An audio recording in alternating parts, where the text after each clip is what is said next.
Shabbat Shalom, Rabirim. Shabbat Shalom, Legulam. Shabbat Shalom a todos. Shabbat Shalom para o mundo. Vamos começar mais uma porção semanal, mais uma paraxá, mais uma porção. O Eterno disse para Moshe as seguintes palavras: Zahor el Yom HaShabbat lekadisho. Lembra-te do dia de sábado para o guardar, para o santificar. E é o que nós estamos fazendo agora, cumprindo este mandamento na medida do possível. O mundo nos sufoca, mas pelo menos fazemos menção desse mandamento. A paraxá de hoje é Shelah. E Bene Israel pedem que Moshe envie espiões a Eretz Israel. Lá no texto da sua Bíblia diz assim: envia espiões para mim. Ou seja, eles traduziram errado. Eu já expliquei isso em outra paraxá passada, do ano passado. Não vou explicar novamente, só vou comentar o assunto, não vou entrar na gramática. Mas o Eterno, ele não disse envia para mim, mas envia para ti, porque o povo é quem pede espiões. O povo não estava acreditando nas palavras de Moshe e nem na promessa do Eterno. Então, manda espiões que vá diante de nós para sondar a terra, para saber como é a terra. E aí, eles cometem um pecado. A paraxá Shelah, ela fica no livro de Bamidbar, que é Números, a partir do capítulo 13, verso 1 até o 15, 41. Então, vamos para a porção.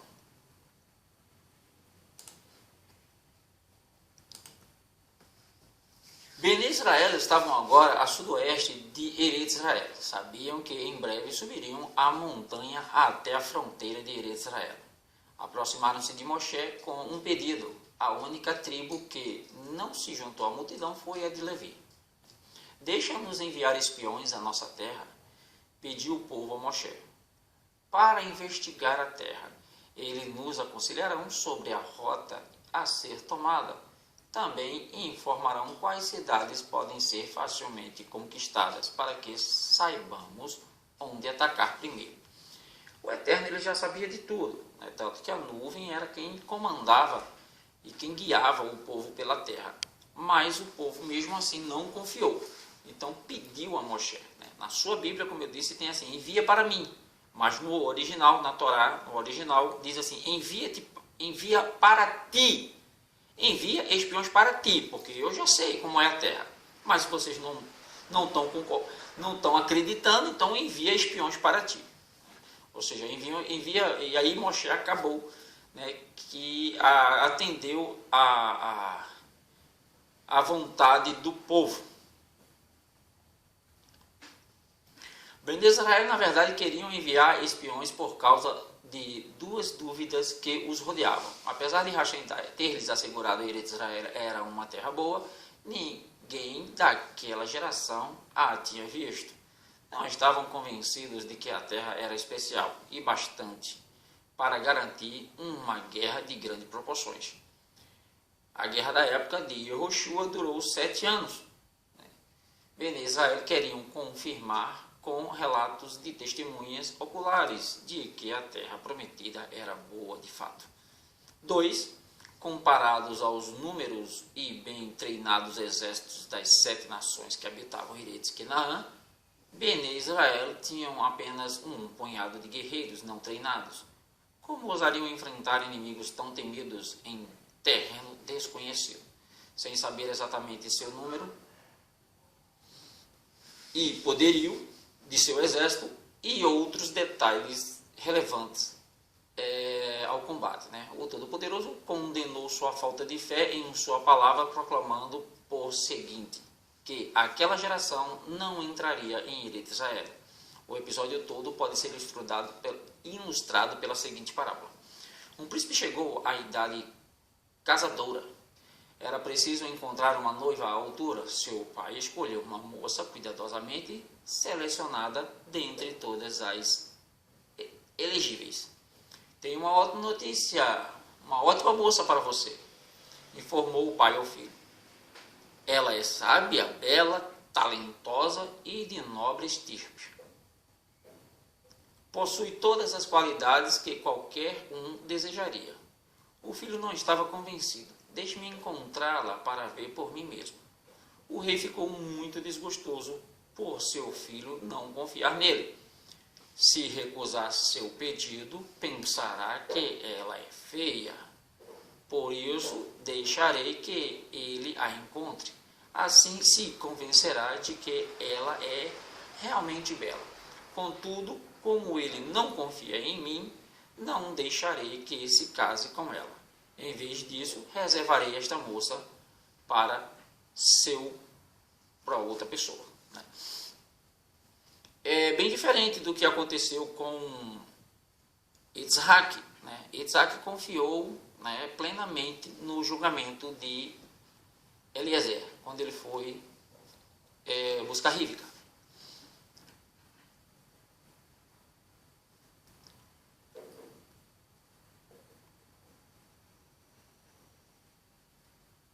Similarmente, né, Hashem já decidira que a geração que não acreditou na sua palavra não era merecedora de Eretz Israel. A tribo de Levi, todavia, não requisitara espiões, e nenhum espião desta tribo fora enviado. Consequentemente, os Leviim entraram na terra. Não é bem assim que a Torá comenta. Se você assim o deseja, respondeu Hashem, não o impedirei. Todavia, Moshe envia espiões por você mesmo, não por mim. É assim que está escrito na Torá. Apesar de Hashem saber que os espiões falhariam em sua missão e trariam punição à geração inteira, não os proibiu de viajar em Eretz Israel. Ou seja, Hashem nos dá o livre-arbítrio para termos as nossas próprias escolhas. Dentre elas, né, se recusasse o pedido de Bnei Israel, poderiam supor que a terra não era verdadeiramente tão boa como decepcionou-os. Era pior, como ele prometera, né? O Hilu Hashem, profanação do nome de Hashem, de acreditar que o Todo-Poderoso decepcionou-os, era pior que a eventual punição da geração. 2. Apesar de do Todo-Poderoso prever todos os eventos futuros, ele concede livre-arbítrio a cada um. Os 12 homens escolhidos eram de Tzadik, apesar do Eterno saber que eles iam falhar, mas antes deles falharem, eles eram homens nobres, mas acabaram sucumbindo, ao temor. Moshe chama seu aluno Rocheia pelo novo nome, Yehoshua. Um dos espiões escolhidos por Moshe era o notável aluno Yehoshua. Na verdade, seu nome sempre fora Rocheia. A quem traduzido por Josué. Botaram o J romano, no nome do cara. Não existe no hebraico J. Antes da viagem dos espiões, Moshe mudou o seu nome para Yehoshua. Adicionou a letra extra Yud ao início do nome. Moshe utilizou-se do Yud que Hashem havia tirado do nome de Sarai, a primeira matriarca ao mundo, seu nome para Sarai. Ele mudou o nome dela. A Torá refere-se a ele como Yehoshua, antes como deste fato, em honra a Moshe, que lhe deu este nome. Por que Moshe fez isso? Temia que os espiões pudessem não cumprir a incumbência de maneira correta, e assim adicionou a Roche a letra Yud, que vale como o nome de Hashem, como se para dizer que Hashem o salve, dos perversos planos dos espiões. Na verdade, o nome Yehoshua é que o Hashem salve, ou seja, a salvação vem de Hashem, que Hashem o salve, Yehoshua. Agora você diz, o nosso Salvador, o nome dele é Yeshua, que é salvação. A palavra significa salvação. Mas aí você diz, não, mas Yeshua e Yehoshua, alguns dizem que é Yehoshua. Mas quando chega na época depois do exílio, esse nome Yehoshua, ele diminui, ele se torna Yeshua, como Carol, Carolina, Carol, né? Sebastião, Tião. Isso acontece depois do exílio. E nós temos a prova, você lendo o livro lá de Neemias, Neemias trata ou se refere a Josué, né, e Yehoshua, como Yeshua, depois do exílio. Yeshua, filho de Nun, então já sabe que ele está se referindo a Josué. Por isso que o nome do nosso Salvador não é Yehoshua, é Yeshua, né, diminuiu. Moshe instrui os espiões, né? Eles deveriam tomar a rota designada e mostrar-lhes a fertilidade da terra, né, sua produtividade e clima e clima favorável, né, e o sul de Eretz Israel a sua parte menos fértil. Por esta razão, as vizinhanças de Chevron foram escolhidas como cemitério. Não bastante, até mesmo esta região era 7 vezes mais frutífera que a cidade mais produtiva e fértil do Egito, imagina.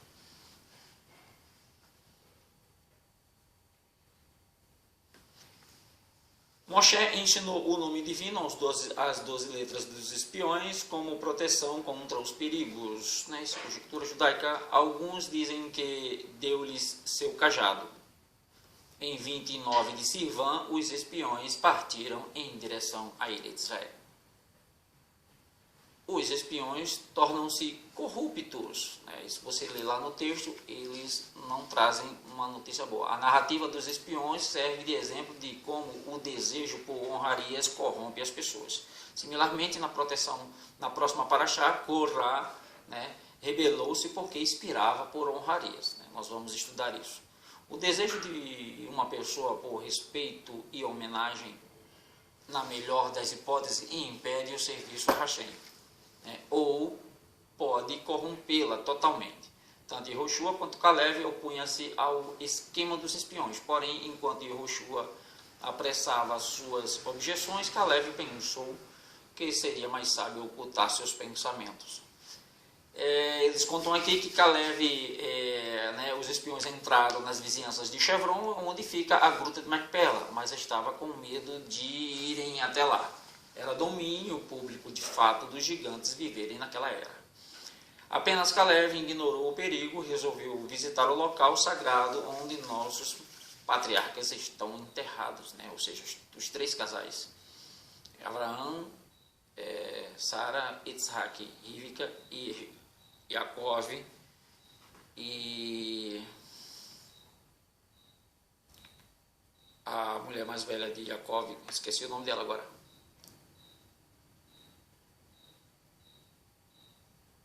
Agora fugiu. Aí eles dizem que Caleb entrou na gruta e rezou para o Eterno, e aí o Eterno deu proteção a ele, por isso que ele não se corrompeu junto com os outros espiões. Quando eles voltaram, né, trouxeram frutas gigantes, né, e deram o testemunho dele. Os 10, né, disseram que a terra era boa, era isso, aquilo outro, mas era a terra que devorava, né, as pessoas, e que essas frutas eram tão gigantes que como é que a gente vai se alimentar desse fruto? É para gigante isso, e tinha gigantes e os exércitos eram muito poderosos que não valia a pena, né? Os espiões voltaram no 40º dia, na noite de 9 de Ave. Antes de entrarem nas tendas, aproximaram-se da casa de estudo. Viram Moshe e Arão e o Sanhedrin e o povo estudando as leis de Halá, separação, um pedaço de massacre. Que ao final dessa paraxá a gente vai só tocar no assunto, não vamos detalhar nada, porque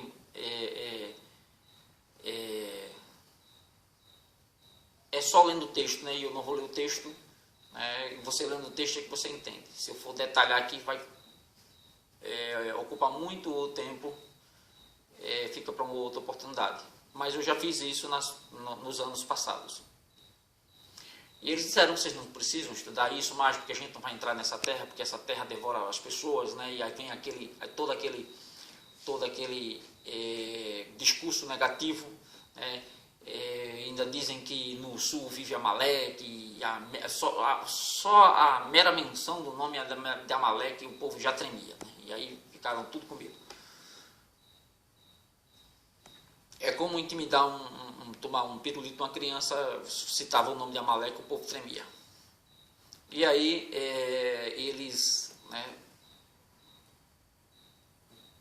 criam aquele discurso negativo, mas Yehoshua e Caleb se opõem a eles e começam a discursar. O povo não concorda com o discurso, né, dizem que Caleb e Yehoshua, né, estão mentindo, e aí tentam apedrejar os dois.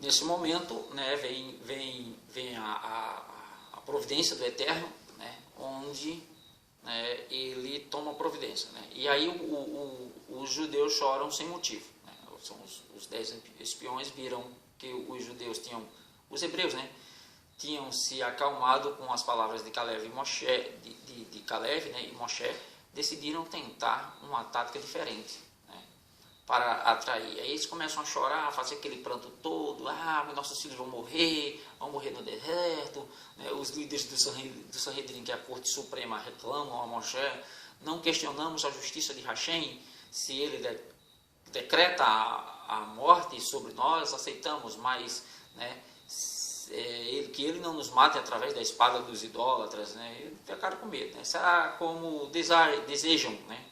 E aí eles dizem que preferem morrer no deserto.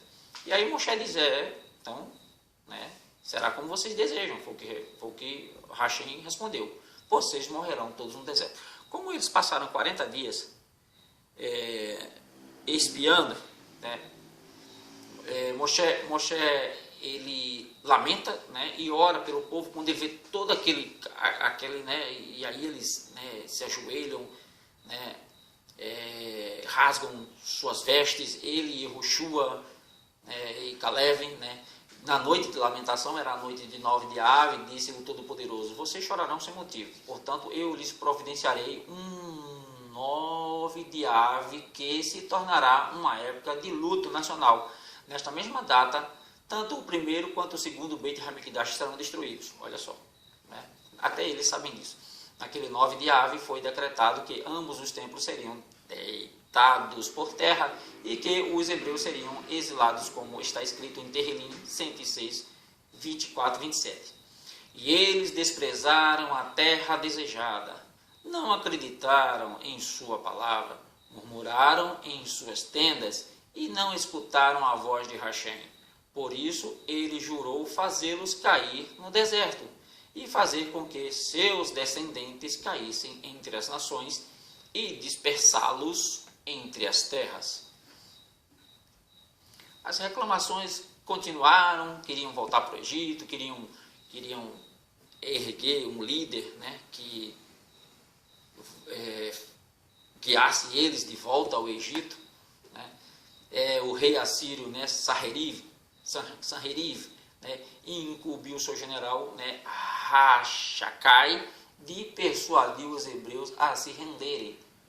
Tentou convencê-los de que se beneficiariam instalando-se num país diferente, em vez de viver num estado de constante insegurança e prontidão para o combate em Eretz Israel. Prometeu aos hebreus, eu os levarei a uma terra como a sua, uma terra de grãos e vinho, uma terra de pão e vinhedos, uma terra de olivais e mel, onde viverão e não morrerão. Está lá em Melachim 2, Reis 2, 18, 32.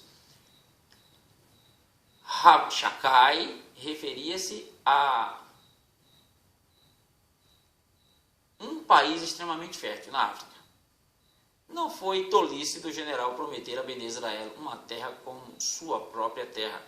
Se alguém convence uma mulher a tornar-se sua esposa, será que diz, sou tão rico quanto seu pai, prometo-lhe a mesma carne, vinho, a que estava acostumada. Em vez disso, não deveria oferecer um padrão mais elevado de vida que aquele a qual ela estava acostumada, não é isso?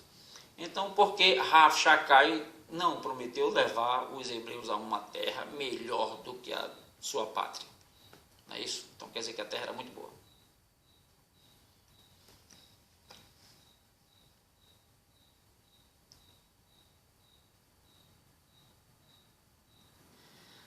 Os hebreus decidiram ameaçar Yehoshua e Caleb, atirando pedras neles. Imediatamente a nuvem de glória de Hashem desceu para protegê-los. Bene Israel perceberam que agiram errado e desistiram. Hashem falou com Moshe bastante irado: por quanto tempo ainda este povo continuará a me provocar? O que quer que eu planeje é para o seu benefício, porém constantemente escolhem reclamar. Eu os tirei do Egito, porém reclamaram do Mar Vermelho. Deles a Torá no Monte Sinai, e logo depois fizeram um bezerro de ouro. Eu lhes dei o alimento celestial, o mã, e reclamaram dele. Fiz com que a nobreza de Canaã perecesse enquanto os espiões passavam pela região, para que não molestassem. Em troca, caluniaram a terra, dizendo que é uma terra que devora seus habitantes. Ou seja, por onde eles passavam, aconteciam, os 12 espiões, por onde eles passavam, acontecia uma praga, para que as pessoas não percebessem eles, e se ocupassem em enterrar e cuidar de seus doentes e enterrar seus mortos. E aí que foi que eles disseram? Quando eles viram isso, eles disseram que a terra devora. Não perceberam que era milagre do Eterno. Disseram que a terra devora seus habitantes, por causa daquelas pragas que viram.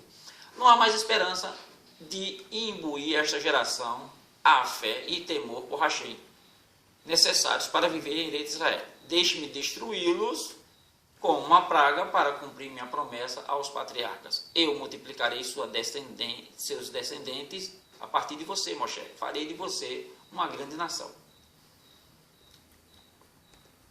Moshe ora pelos hebreus, e ele diz assim: se tu fizeres isso, o que é que as outras nações vão dizer? Vão dizer que tu não tiveste força para introduzi-los em Eretz Israel e aí matasse todos eles no deserto.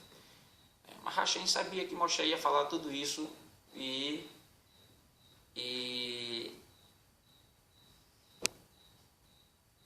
só estava testando ele, ascender ao céu para receber a Luchot, tábuas da lei, encontrou Hashem escrevendo as palavras: Hashem é paciente e tolerante. Isso aconteceu, essa é conjectura, isso aconteceu quando Moshe subiu lá para adquirir as tábuas da lei. Esta frase quer dizer que você é indulgente quando um tzadik peca. Moshe está perguntando para Hashem. Não apenas um tzadik, respondeu Hashem, refere-se também a um Rechaim, perverso. Então, por que não és paciente? E se és paciente com iníquos, questionou Moshe, deixe-os perecerem. Chegará o dia, redarguiu Hashem, em que ficarás feliz com este atributo de misericórdia e recorrerás a ele. Então, foi o que Moshe fez agora. Recorreu, tu não és paciente, então deixa o povo viver. Aí Hashem disse: eu vou deixá-los viver e a punição vai ser gradativa. Eles não vão morrer de imediato, mas eles não vão entrar na terra. Todos que saíram do Egito, com a idade de 20 anos a 50 anos, morrerão no deserto.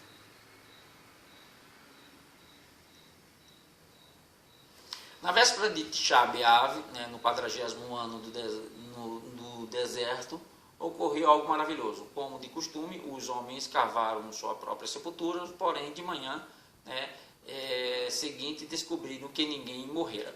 Ou seja, depois dos 40 anos, porque o que eles faziam? Quando estavam prestes a completar 60 anos, perdão, de 50, mas é 60, eles cavavam suas sepulturas. E aí se deitavam nela e lá eles dormiam e não acordavam mais. Eles sabiam que era o dia da sua morte. E este ano não aconteceu mais, ou seja, a praga tinha acabado. Aí o que é que eles dizem? Que o decreto da morte não incluía os seguintes grupos: Yehoshua e Caleb. As mulheres da geração do deserto, elas não participaram dos pecados do povo, porém foram sempre leais a Hashem e a Moshe. não vou muito nessa, as crianças com menos de 20 anos, aí tá certo, né?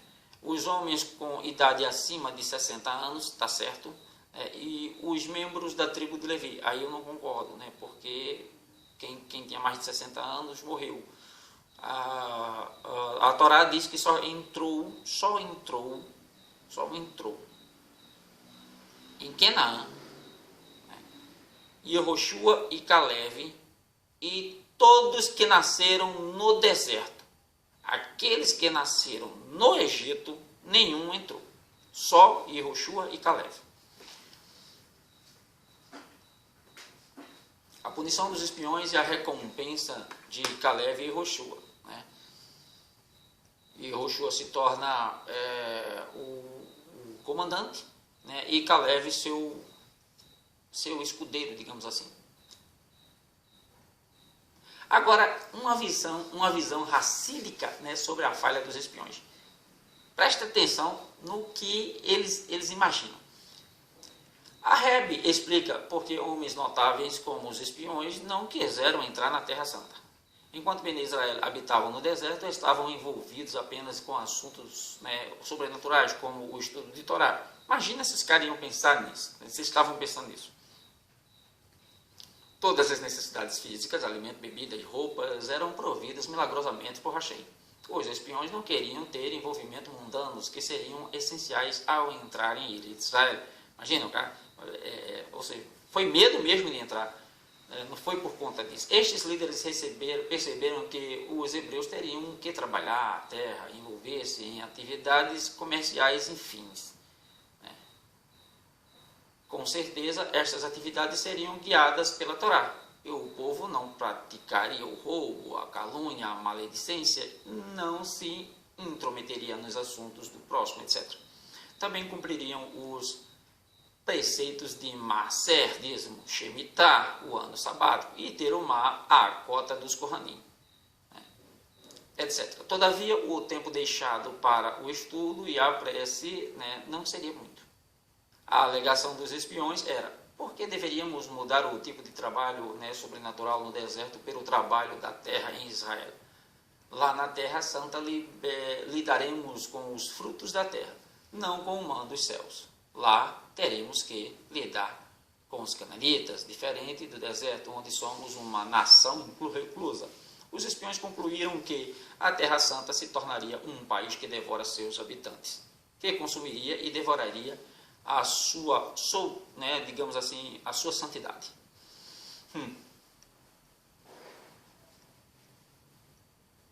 E aí, né, aparece um grupo de hebreus que vão lutar, né, eles percebem que erraram, né, não, então vamos à luta, vamos conquistar, e aí subiram a montanha, né, e Moshe disse para eles: não vão, porque Hashem não vai estar com vocês. E aí eles vão assim mesmo, né, lutar, querendo entrar na terra e lutar, e aí os cananitas, né, botam eles para correr. Não sei se alguns morrem, e eu sei que eles são derrotados, né. E aí a Parashá entra nas leis de Minhá, a oferenda de farinha, e Nessahim, vinho vertido. Eu postei no Instagram hoje alguns rituais hoje teatro, né? Mas antigamente eu acho que eram bem reais esses rituais, né, de tribos indígenas, né, de civilizações astecas e incas aqui da América do Sul, né, onde eles fazem um ritual parecidíssimo, né, com esse ritual de Minhá, né, e Nessahim, né, ou seja, é a oferta de farinha, e eles queimam essa farinha e comem essa farinha, né? É bem parecido. O que dá a entender é o seguinte: eu até fiz esse comentário, se você quiser ir lá no Instagram, né, é @gijo.gomes. Você pode ver os vídeos, né? Eles fazem todo aquele cerimonial onde tem o sacrifício de um animal. Me parece que é teatral a coisa, mas não sei se eles mataram o animal mesmo. mesmo porque estava sendo transmitido pela TV, mas você sabe que essas coisas lá, né, às vezes isso pode, né, outras coisas não podem, mas isso pode. Então, há uma linha de pensamento, né, que judeus vieram para aqui muito, mas muito antes, né, muito antes para a América do Sul. Mas será que eles atravessaram o Atlântico? Né? Ou eles vieram pelo Estreito de Bering, porque no inverno o estreito ele congela. Aí cria-se uma passagem, né, cria-se uma passagem de um lado para o outro. Né? E isso dá a entender também que aqueles povos, né, orientais, né, no caso os peruanos, parecem muito com os povos orientais e os povos indígenas aqui da América do Sul. Se parecem muito, eles têm o olho esticado, mas aí o sol, com o passar das gerações, acabou escurecendo a pele desses orientais. Mas o fato é que os rituais e os costumes, digamos assim, a civilização, ela é bem parecida com as civilizações judaicas, que eram famílias, né, e que não se misturavam. Mas existe outra linha de pensamento, né, que antes do descobrimento do Brasil, os judeus vieram para cá, bem antes desse descobrimento do Brasil que a gente tem aí, é uma farsa, é uma mentira, né, já falei sobre isso aqui. E eles vieram bem antes expulsos da Europa, né, foi na época da diáspora. E aí vem a Hafrashat Halá, né, a lei de separar a porção da massa. Está lá tudo explicadinho, eu não vou entrar em detalhes aqui. Uma bênção no lar, né, é significativo que a mitzvah de separar halá da massa tenha sido ortogada à mulher judia. Né? Geralmente são elas quem fazem.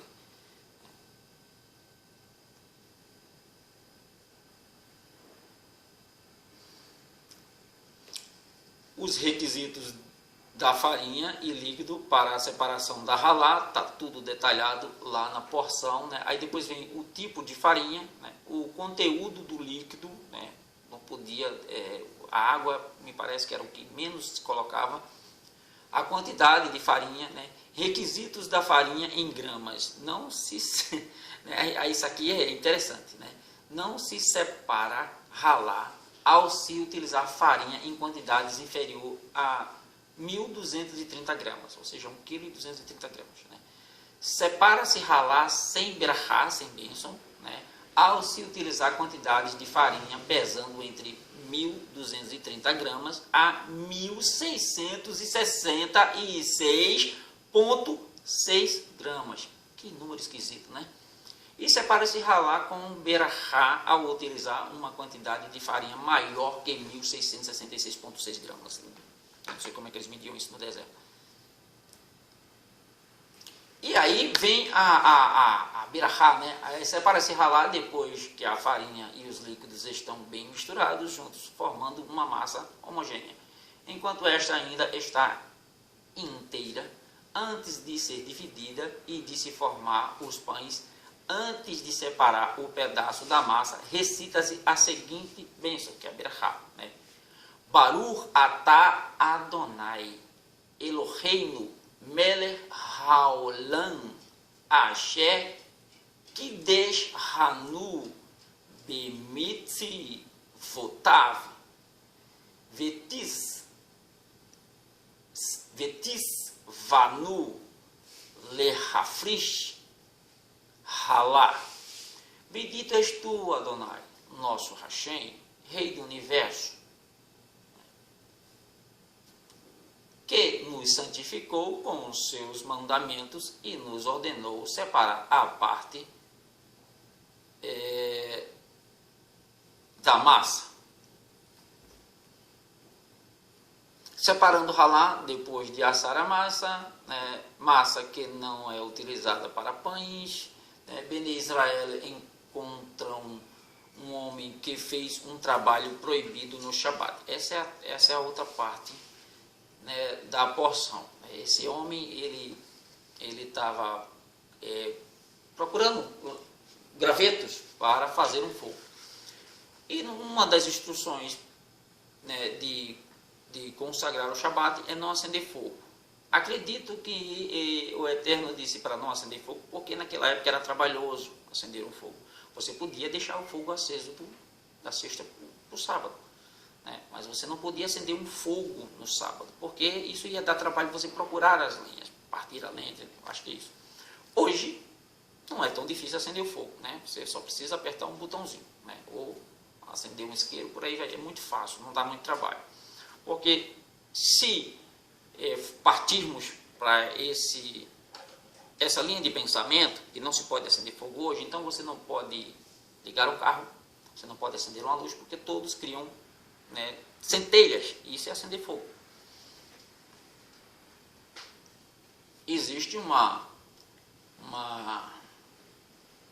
recomendação para você não viajar no Shabat, porque se você viajar pode acontecer coisas, né, inesperadas, você precisar de um socorro, e aí você vai fazer pessoas trabalharem. Tudo bem que salvar vida pode no Shabat, né? A vida vale mais do que o Shabat, mas aí você pode ter que precisar pagar gasolina, pagar passagem, aquilo você vai pegar em dinheiro, né? E isso você vai estar criando trabalho para outras pessoas, quando o mandamento diz que nem o jumento, nem seu animal pode trabalhar no Shabat. E aí vem também a mitzvah de atar tzitzit, né? Franja as vestimentas com 4 cantos. Depois que aconteceu isso, esse evento, né? E aí esse homem, ele foi preso e esperou-se o julgamento, né, dele, e Hashem disse que ele fosse apedrejado, né? É muito sério, e aí isso serve de exemplo para os outros, para que eles não fizessem.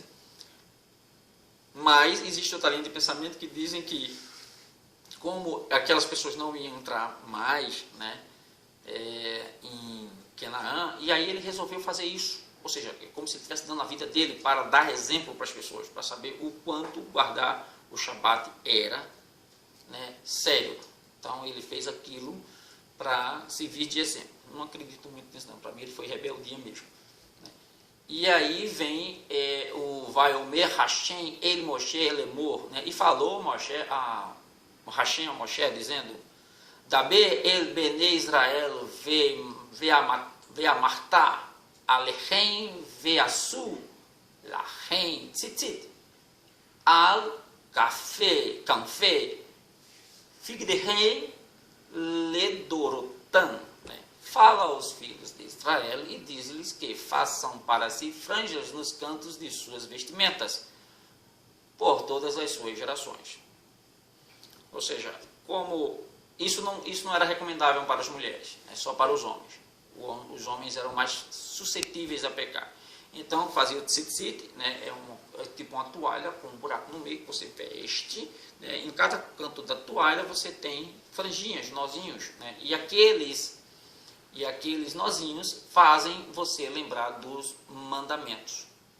Agora existe, né, uma contagem interessante que é bem interessante a contagem, né? Aí ele diz também, né, Venatenu al tzitzit hakanav petiu terrelet, né? E nas franjas de cada canto prenderão um cordão azul celeste. Hoje não se coloca mais esse cordão azul celeste, né?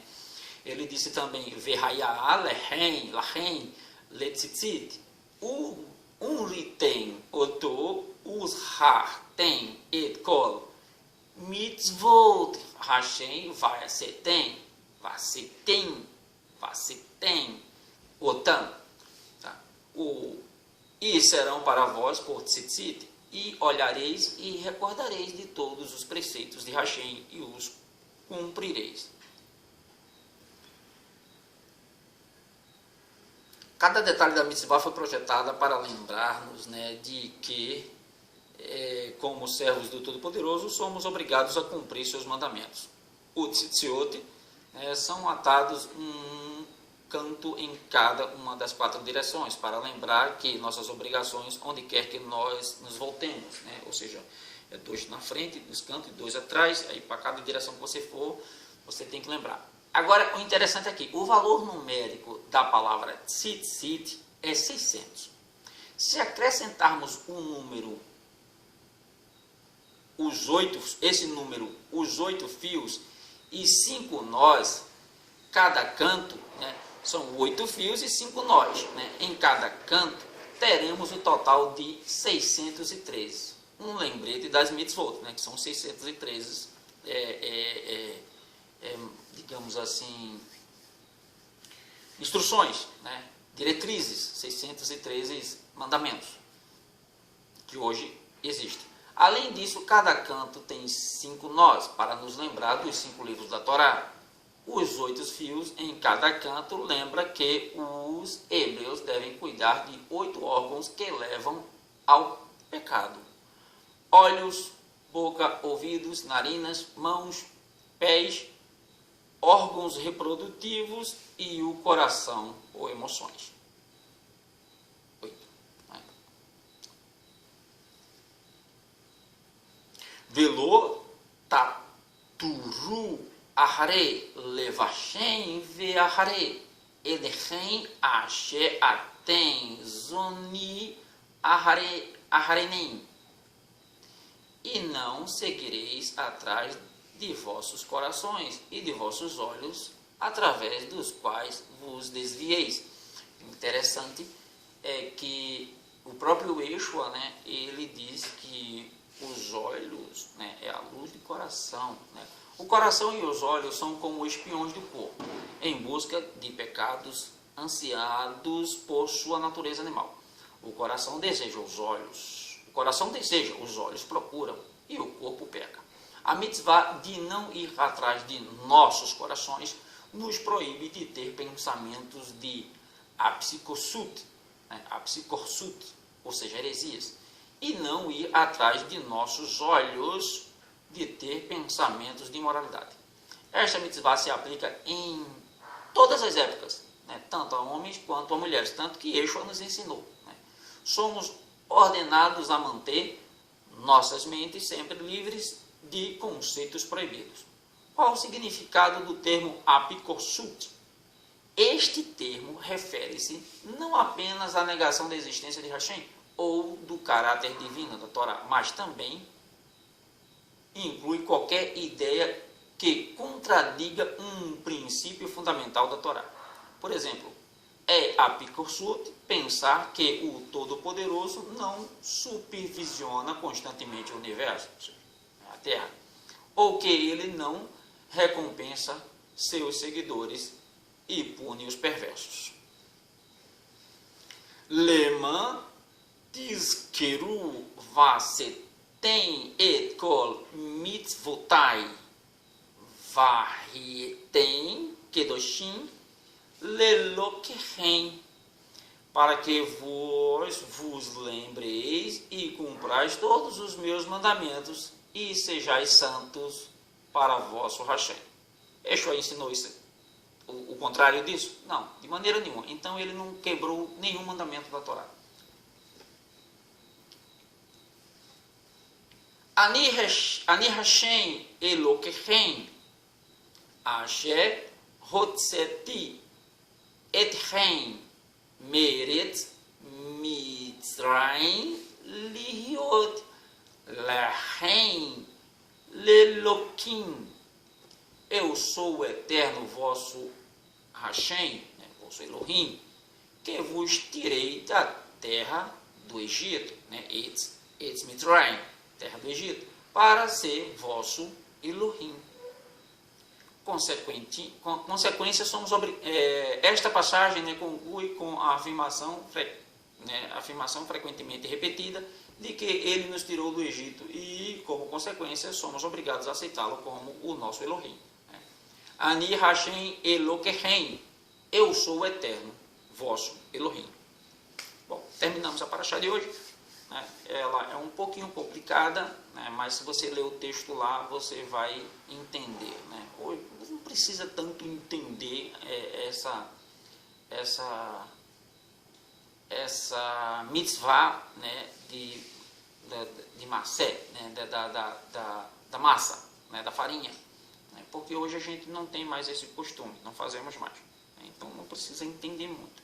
A gente estuda para entender, assim, o processo daquela época, né, como era aquela época, mas se traz alguma ligação para hoje, não vejo não, tá bom? É a minha opinião. Dentro dos ensinamentos de Yeshua, não vi ele, né, tocar nesses assuntos, não. Vamos recitar Pericat Kohanim e vamos terminar a porção de hoje. Yivarechecha Adonai veishmerecha Adonai panavelecha vihoneka itzah Adonai panavelecha veiatzelecha. Shalom. Elohim melech neman, Elohim é rei fiel. Vedetut et haimet, vihaimet teishacher et he. Conhecereis a verdade e a verdade vos libertará.